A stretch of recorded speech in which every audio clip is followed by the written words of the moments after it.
नमस्कार दर्शकों, आप देख रहे हैं बुंदेलखंड बुलेटिन। आज हम आपको लेकर चलते हैं झांसी के जिला अस्पताल, जहां पर डॉक्टर की नियुक्ति सरकारी पद पर जिला अस्पताल में है।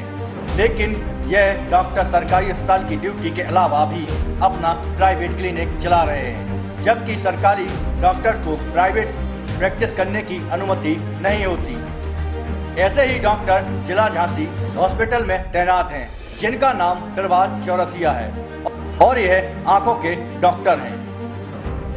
यह सोमवार और गुरुवार को सरकारी अस्पताल में अपनी ड्यूटी करते हैं और सरकार से मोटी रकम भी प्राप्त करते हैं। लेकिन 2 बजे के बाद प्राइवेट क्लिनिक पर अपने मरीजों को देखने चले जाते हैं। जैसे ही इस बात की सूचना हमारी टीम को लगी, हमने डॉक्टर साहब पर निगाह रखना शुरू कर दी।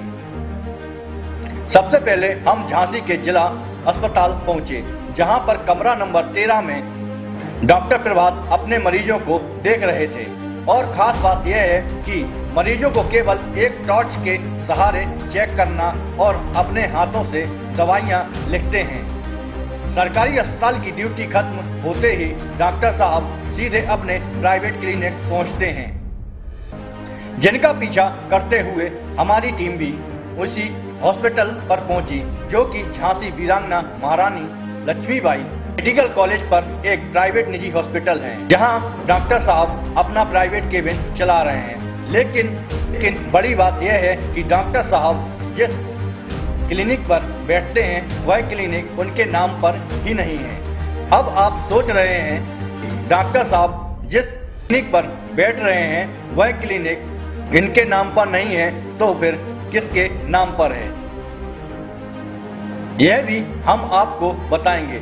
जैसे ही हम हॉस्पिटल में पहुंचे और रिसेप्शन पर डॉक्टर साहब के बारे में जानकारी ली। सबसे पहले आप यह सुनिए।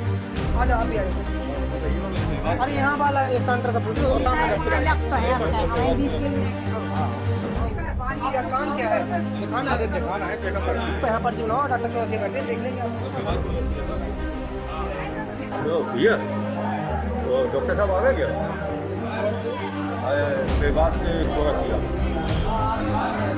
आ गया क्या? अच्छा अभी गया भैया। इनकी फीस कितनी है? फीस कितनी है? 300 रुपये। और ये सिविल में भी तो बैठते हैं ना शायद, सिविल अस्पताल में बैठते हैं। रिसेप्शन पर बात करने के बाद हमने देखा कि डॉक्टर साहब 2 दरवाजों के अंदर पैक अपनी कुर्सी पर बैठे हुए थे। हालांकि उनसे कैसे मुलाकात होती। फिर हमारी टीम ने सोचा डॉक्टर साहब को देखना तो है, और हम लोग पहुंचे काउंटर पर और एक पर्चा कटवाया। पर्चे की फोटो आप देख रहे हैं, जिसमें डॉक्टर प्रभात का कहीं भी नाम मौजूद नहीं है। जो नाम मौजूद है वह नाम उनके पिता जेपी चौरसिया का है, और यह क्लिनिक भी जेपी चौरसिया के नाम पर ही चलाते हैं। पर्चा कटने के बाद काउंटर पर हमने पूछा कि पर्चे में प्रभात चौरसिया का नाम नहीं है, तो काउंटर पर बैठा व्यक्ति क्या जवाब देता है, यह भी आप सुनिए।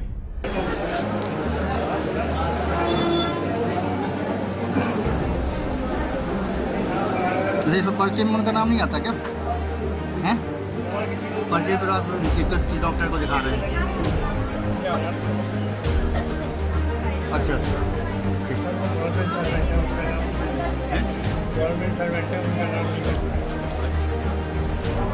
पर्चा कटने के बाद करीबन 2 घंटे इंतजार करने के बाद अंदर जाने के लिए हमारा नंबर आया।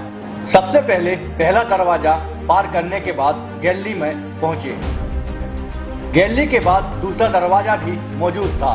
दूसरा दरवाजा पार करने के बाद हम लोग दूसरी गैलरी में पहुंचे। तब भी डॉक्टर साहब नजर नहीं आए और काफी भीड़ भी थी। जब हमने देखा तो डॉक्टर साहब कमरे के साइड में अपनी कुर्सी डालकर बैठे हुए थे और मरीजों को देख रहे थे। अंदर जाकर पता चला कि डॉक्टर जेपी चौरसिया भी वहां मौजूद थे और एक तरफ कुर्सी पर आराम कर रहे थे।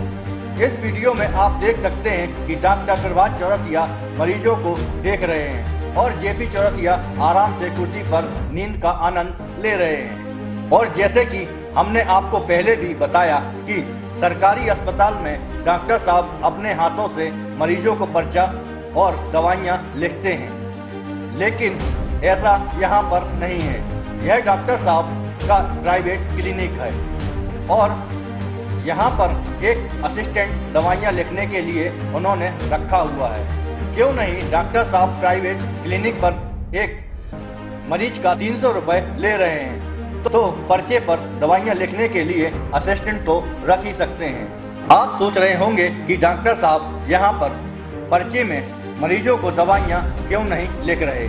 सोचने वाली बात है, लेकिन आपको बता दें कि डॉक्टर साहब सरकारी डॉक्टर हैं।